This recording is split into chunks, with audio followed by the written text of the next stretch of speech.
You're listening to PetLifeRadio.com.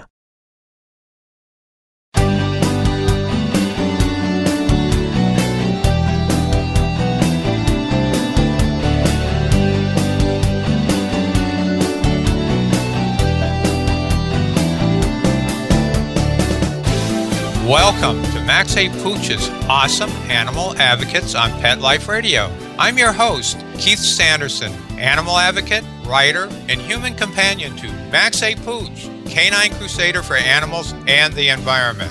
Max and I thank you for joining us, and we dedicate this episode, as we dedicate every episode, to those amazing people who work to save the lives and/or improve conditions of companion, domestic, or wild animals. Dog and puppy behavior expert Sarah Hodgson is our guest today. Sarah is an author, columnist, media personality, and inventor. Her trademark training techniques help dogs become well-behaved members of the family. Her successful approach blends the science of dog training with the compassion of child rearing, and Sarah has appeared on major TV networks and Animal Planet, and she also writes a blog for the Huffington Post. Sarah is with us today to discuss dogs and biting, including answering the question, should dogs always be blamed when humans are bitten? But first, we need to take a few moments for our sponsors who help make this show possible. We'll be right back, right after these messages. Stay tuned. Dyson. The new Dyson Animal Vacs are powerful bagless upright vacuums for homes with pets. Air muscle and radio root cyclone technology generates the strongest suction power to powerfully remove dust, dirt, and pet hair from the home or car. To order your Dyson Animal Vac, go to DysonDeals.com. DysonDeals.com to order your Dyson Animal Vac today. Dyson. Music to your ears. Let's talk pets on PetLifeRadio.com.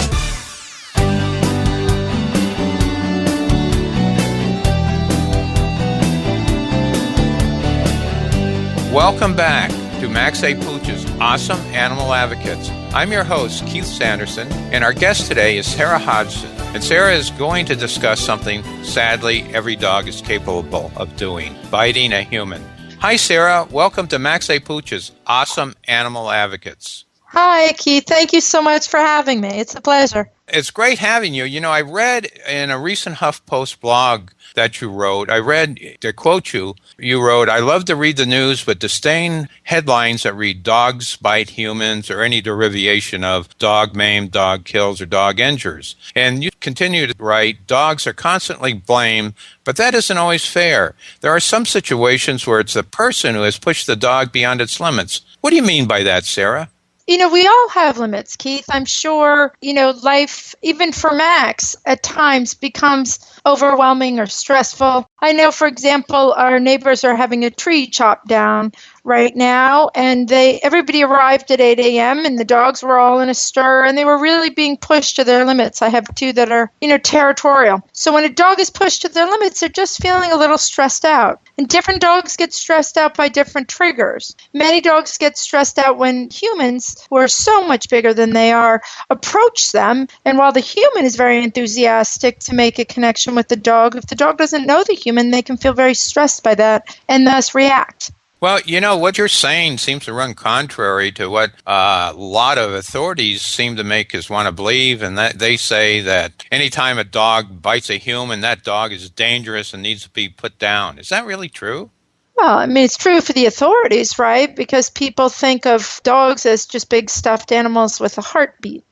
But anybody who knows a dog and knows what different breeds were bred for and knows that a dog, just like a human being or a child, wants to have a purpose, wants to have a job, wants to have something to do, I would have to disagree. I do find it very disheartening because I've watched people stick their hand in a car window with a dog. And I know one of my dogs would probably bite that hand if it was stuck through the window. So I have to be mindful because I'll be blamed if somebody comes up to my property and pokes at my dog. That's interesting. Are there warning signs or that I should be looking for when I see it come up to a dog that I don't know or even a dog that I do know? That's a great point because there are so many warning signs. And the point of my writing this article, I'm just putting up the next piece tomorrow, and, it's a top secret about canine aggression, the article poses the concept that there are many, many signals dogs give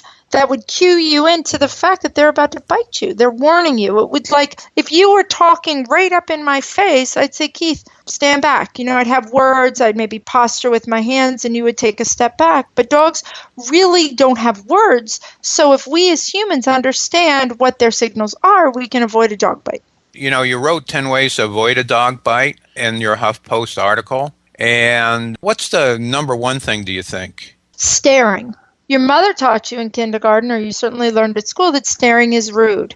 And staring is also perceived as confrontational, especially by animals that don't have language to communicate. So if a dog is staring at you and their body is very still, what they are doing is watching you. And the reason they're watching you is because they can't interpret and they're not comfortable with what you might do next. Now, what you might do next is just lean over to kiss their head because you're not aware. But if you lean over and kiss the head of a dog that's not comfortable, he may be forced to bite you because in his mind, it looks like you're attacking him. So dogs who stare at people should be avoided. People who stare at dogs make dogs feel very uncomfortable. So I urge all my clients and all my listeners and all my readers, don't stare at a dog you don't know. I don't even stare at any one of my 4 dogs unless it's like a loving moment at the end of the day, but I don't stare them down. I think this is such a travesty in so many dog training circles and journals, encouraging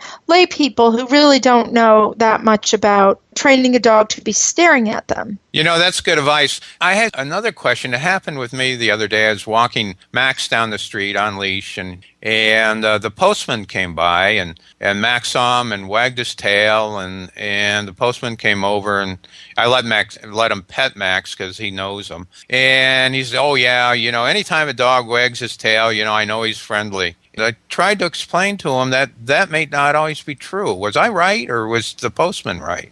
Well, there are a lot of generalizations that confuse people with dogs, and wagging the tail is one of them. The tail is always talking, so the tail is a very, very good place to look if you want to know what a dog is thinking. A tail that wags, like your dog's obviously a Labrador Retriever mix. I have 2 Retriever mixes. And the tail, when it wags, is very broad. It's like a big, broad smile. It's about half-mast. It's not over their body. It's not under their body. And so that is a welcoming invitation for a socialization and the meet and greet. But if a tail is up very stiff or wagging very rapidly, that's the sign of agitation. That dog should be avoided. If the tail is below the rump or under the body, that dog is also feeling extremely stressed. And nobody wants to stress a dog, especially a strange dog that you don't know. So if the tail is up over its body or under its body, the dog is either trying to avoid your eye contact or staring directly at you. What you should do to protect yourself and to ease the dog's tension is to stand sideways to the dog, keep your voice calm, take deep breaths, and look down or at the person you're speaking to. Well, that's good advice. Now, something else you said is that, people should be aware of a dog breed's personality. What does that mean? I mean, aren't all dogs sort of like dogs, or do they act differently to strangers? No, that's a funny way of putting it. This is actually the piece that's going up tomorrow. It talks about different dog breeds, and a dog breed is like a little ebook. Figuring out a dog breed is like reading a little ebook on what that dog was originally bred to do. So we have 2 retrievers who love to retrieve. They're very social. They love to make friends. You have very few dog bites from those breeds on the books because that's their personality. But a dog breed that was bred to protect a home or to be a police dog or a watchdog, those dogs don't take to strangers at all. They don't like strangers. They feel threatened by strangers. And no matter how excited or happy you might be at seeing, a big, beautiful Rottweiler, if you throw your face in that Rottweiler's face and he's unexpected or he's staring at you, he's going to use his teeth because that is what he was bred to do. period.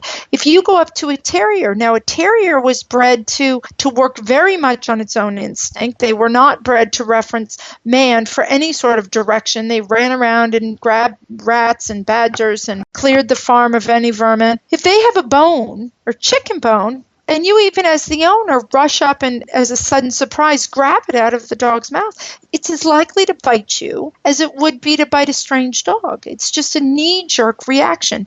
Terriers are much more protective of their resources. Territorial and police dogs and watchdogs are much more protective of their personal space, certainly of their yard and their home, but also of their personal space and their owner. So knowing a breed can really help you understand what dogs are going to be friendly towards you and what aren't, and who aren't, what aren't.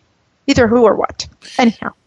Another thing you said, and I thought it was sort of interesting, if the dog, you're referring to the fact if the dog doesn't take to you when you walk up, because some people, want to pet every dog they see, you say, don't take it personally. Does that sort of fit in like what you were talking about just before, about dogs are wired differently? Yeah, and there's so many factors, Keith. Like, I have this beautiful German Shepherd. I got him when he was a little bit older, but I socialized him so much. And I taught him when I said the word say hello to stand next to somebody, not in front of them. So instead of face to face, he'll turn his body to the side and you can pet the length of his coat. So that makes him feel better because he's not standing face to face, which to dogs is very confrontational. And he's standing sideways. But so many people say, oh, I got bitten by a shepherd, or I went up to a shepherd and they snapped at me. And there's so many factors that go into whether that dog is going to be accepting or friendly, even if it's like a retriever. If you, let's say you adopt another retriever, but it's had no socialization with people and it only likes you. Well, somebody coming up is going to feel, oh, they're going to feel so wonderful. Max loves me. I feel great. And they're going to reach out for your other dog who will back away, maybe even hide behind you. It's nothing personal. It's what the dog brings to the table. What breed is this? What training has it had? What socialization experiences did it have as a young puppy?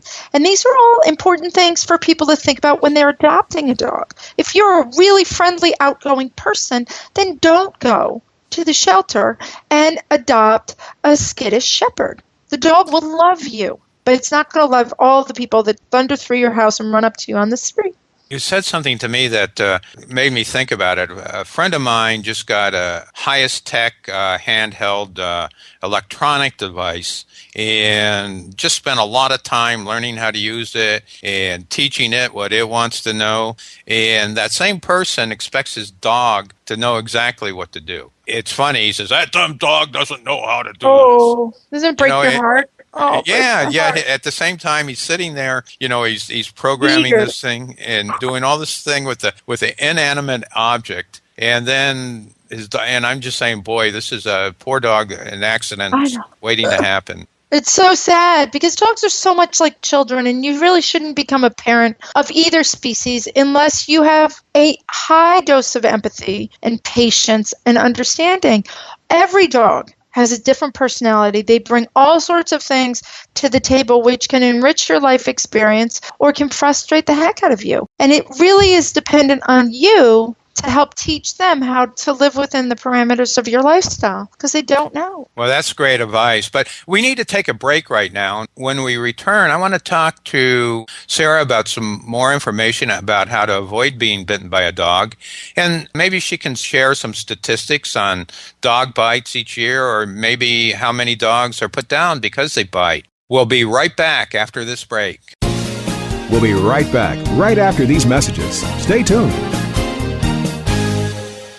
Hi, this is Tim Link, animal communicator and pet expert and host of Animal Rights on Pet Life Radio. Have you ever wanted to know what your pet is really thinking? Do you want to find out if they truly understand what you're trying to tell them? Ever wish you could build a better understanding and closer relationship with your pet? Well, now you can. Learning to communicate with animals is a 4-part on-demand workshop. In the workshop, you'll learn the essential techniques that are necessary to communicate with animals, including what is animal communication, breathing correctly to achieve the perfect state to communicate with your animals at a deeper level, using guided meditation exercises and method to communicate with animals, and how to send and receive information from your animals. So if you're wanting to learn how to communicate and connect with your animals at a deeper level, visit PetLifeRadio.com/workshop and purchase and download Learning to Communicate with Animals. You'll be glad you did.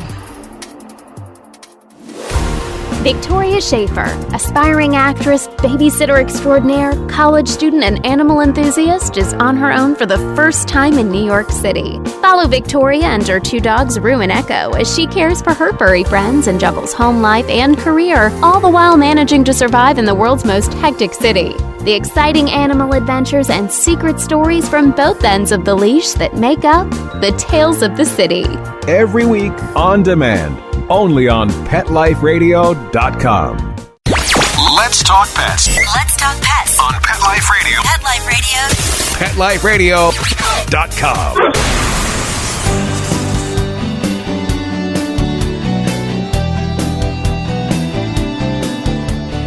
Welcome back to Max A. Pooch's Awesome Animal Advocates. I'm your host, Keith Sanderson, and our guest is Sarah Hodgson, dog trainer, blogger, and author. Sarah, as an animal advocate, it saddens me when I think of the dogs that are put down each year because of the just thousands or hundreds of thousands because they bite a human.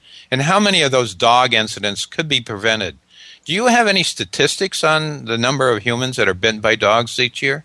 Well, the interesting thing is that there are about 32 fatalities. So there are about 32 dogs that actually kill people in this country per year. And while that's a breathtaking number, bear in mind that we have about 60 deaths due to electrocution and about 184 deaths from carbon monoxide poisoning. So put in perspective, certainly fewer than those, and that's one statistic. The number of dog bites that are reported is quite high. It's about 4.5 million reported dog bites each year, which is about 2% of the population. Many of those, 65 to about 75% of those, are children.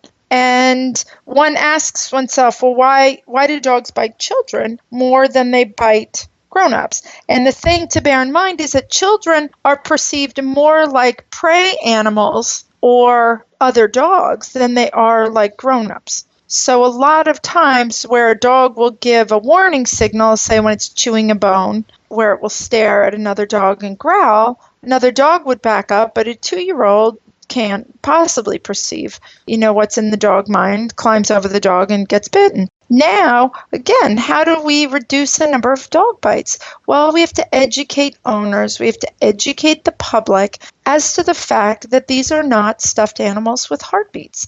And there are telltale warning signs that your dog is feeling uncomfortable. If my dog is feeling stressed, I will remove my dog from the situation. I won't drag them along and choke them along on a leash. In my opinion, Keith, the leash is one of the worst inventions that man ever created for dog. Can you explain that? That's really a statement I never heard hear from a dog trainer and a behaviorist. That's really an astounding statement. Share why with us, please. Okay. Well, when most people use a leash to strap, to a collar around the dog's neck, which is then asphyxiating the dog, they hold the leash too tightly, which then thrusts the dog into a uncomfortable position. The dog pulls to get away from that restraint. The person pulls back. The person is completely well-intending. It's a law. They cannot avoid it. However, for the dog, it's extremely frustrating and it makes them act out. And for a dog that has any propensity towards aggressive behavior, they're going to get very reactive when forced to walk straight on to another dog or another person or held back from a natural behavior like chasing a squirrel or anything like that. So it's a necessary evil. I teach dogs all the time how to walk on a leash, but you have to understand that from the dog's perspective, it's very frustrating. So you've got to use a lot of positive reinforcement, a lot of encouragement, the right collar, and the right collar is not right for every dog. There's several collars that can be used, and the wrong dog on the wrong collar on a good dog will turn them into a reactive menace, and the right collar on the right dog can have the opposite effect. So Leashes are necessary. I'm a big advocate of using long lines and positive reinforcement to incur good choices with dogs. But leashes can often spur aggressive reactions in even docile animals.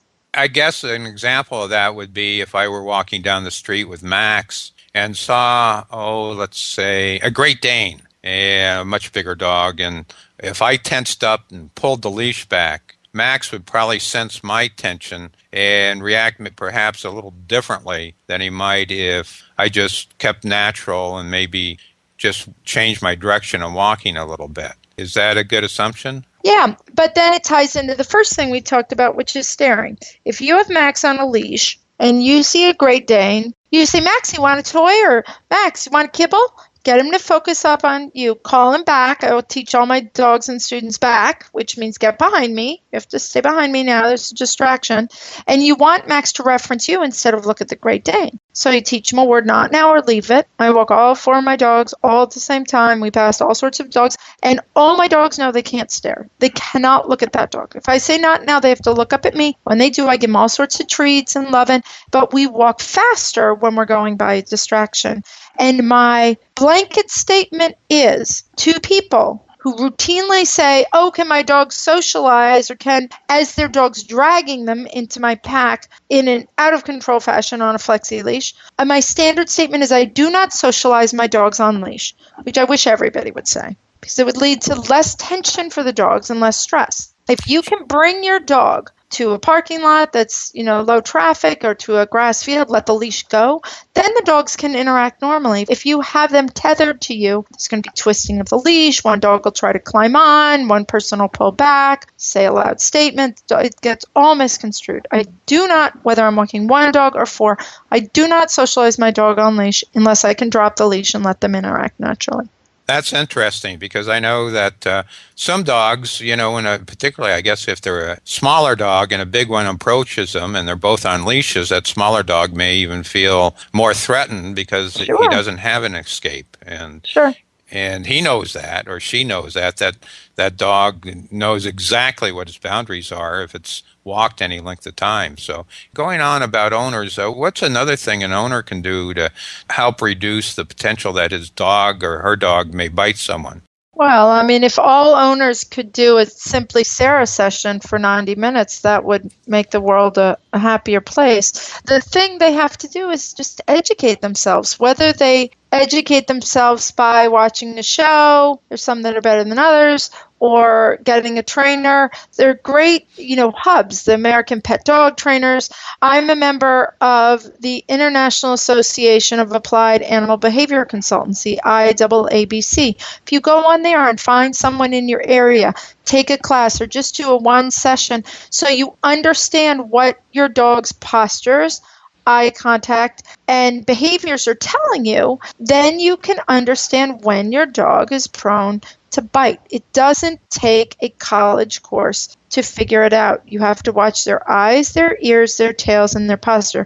And if you as an owner know that my dog gets more reactive when there's a toddler in the house, or when we are walking, or when we're dog park, then you as an owner need to come up with a better, way to exercise your dog, or a better somewhere to put your dog when there's an unavoidable stress in your home. You have to, as an owner, take responsibility. You mentioned a couple minutes ago, and I wanted to get back to that about collars. So what you're saying is you're not recommending a specific collar, but the collar that an owner should select should be for his dog or her dog. Am I correct? Or do you recommend a specific? No, I don't recommend a specific collar. I don't. Some dogs train fine on a flat collar. Not all of them, but some do. There's a whole spectrum of things there, but it's the wrong collar if your dog is reactionary and difficult to control. And that's where going to, looking up the IAABC and finding a behaviorist or trainer in your area that can help you understand the nature. You should avoid trainers that say, well, I only use this, and well, you have to do this, because every dog is different, every situation is different, every person is different. And a good 95% of dogs are trainable. And just relish the communication. All dog training is teaching English as a second language and helping the dog associate good behavior with reward and compassion.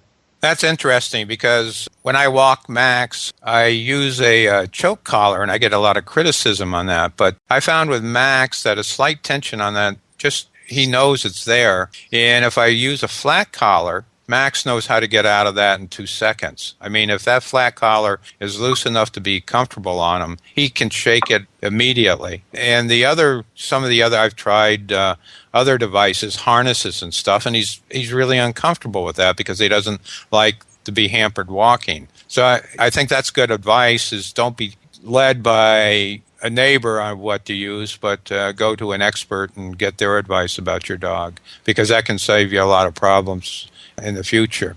I'm always appalled at how people just, how nosy people are. I encourage my dogs to play with their friends and interact with their friends, and I'm not an advocate of having your dog meet a stranger's dog or having a stranger give you their opinion. One lady came up to me once. I was sitting with my family, and I'm kind of known in my area, and her little off-lead Jack Russell in the middle of town, which if you want to let your dog off leash, it's your business, but I would hope that it would be in a contained area. Anyhow, it came up. I've got 3 of my dogs under the table, my children, and I asked her to get her dog away. And she looked at me and she said, well, if your dogs aren't friendly, you shouldn't bring them into the village. And I said, well, my dogs are very friendly, but I am going to bite you.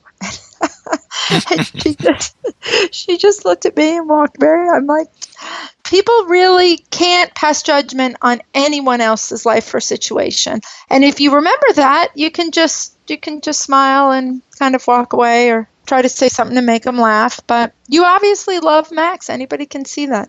Choke collar is not the defining thing. There's never one defining thing that people can point to and say, inhumane. Right. And I can see why some people, why it's thought that, because some people really misuse them. Yes. But what you're saying is Max responds to the sound of the collar, which is how it was originally designed to be used, not to choke the collar. It was originally termed a correction collar, and you give the little snap of the chain, and the dog hears the noise and avoids pulling. If that works, fantastic. Stop right there. It's your cheapest solution. But if it doesn't, then you have to find someone that can help you discover something that can. Right. Hey, Sarah, I ask each of my guests this question, and that is, with all the human misery and suffering there is in the world, how can you justify spending time, resources, and money advocating for dogs and animals? It's such an interesting question, because when my clients complain of their dog chewing, a sofa or sock, I encourage them just to open the paper. I mean, really, there's so much suffering in the world, it just wrenches your heart out. I think we all have to follow our passions. There's so many millions of people in this country, and everybody wants that feeling of home inside themselves. And if advocating for animals gives you that sense of security and sense of safety, that is what your intended purpose is here to do. That's a good answer, because I've also found very few, if any, people who advocate for animals who are mean to people. Right.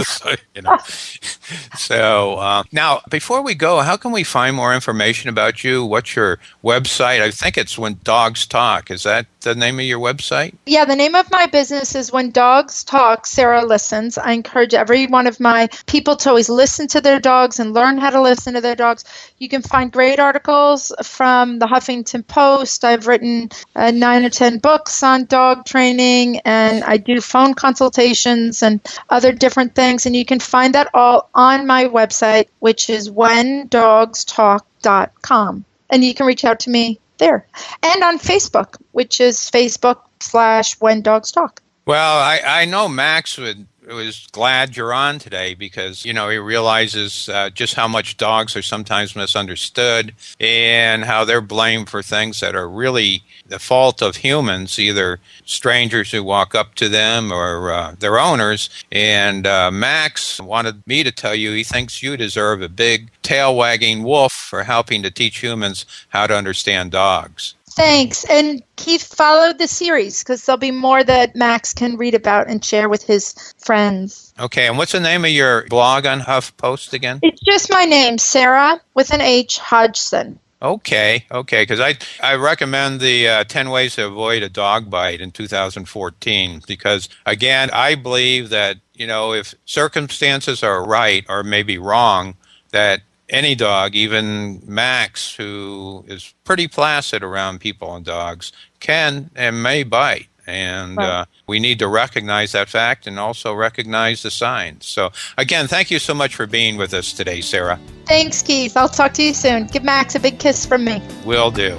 We want to thank you, our listeners, for spending your valuable time with us. You're all fantastic, and we hope you tell your friends about awesome animal advocates. And a special thanks to Mark Winter, co-founder and executive producer of Pet Life Radio, and our sponsors for making this episode of Max A. Pooch's Awesome Animal Advocates possible. I'm Keith Sanderson, host and creator of Max A. Pooch's Awesome Animal Advocates, saying thank you to all those animal advocates who work so hard on behalf of those who can't speak for themselves. Max A. Pooch gives them 5 big tail-wagging woofs.